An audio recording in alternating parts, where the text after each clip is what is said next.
Okay guys, so basically I've taken out the original R31 fuel pump, and that's the Hellcat 525 fitted in there. So I'm just mock fitting it, see how she's going to work out. So a little bit of hose is going to go there, and there's the wiring.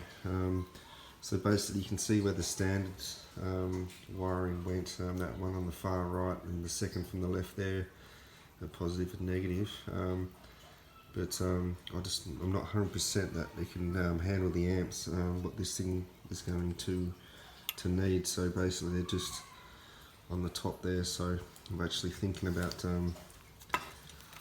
maybe running one of these studs, and I was thinking about maybe tapping it into the hat on the top there, so there's plenty of room there, so where I can put that through and run the new cables. But I'm going to run another pump in here, a 450 or a 460 Walbro, and I'm probably going to mount it to this side, just here on that leg there, and that'll be my support pump for this one. So I can just run an intank set up.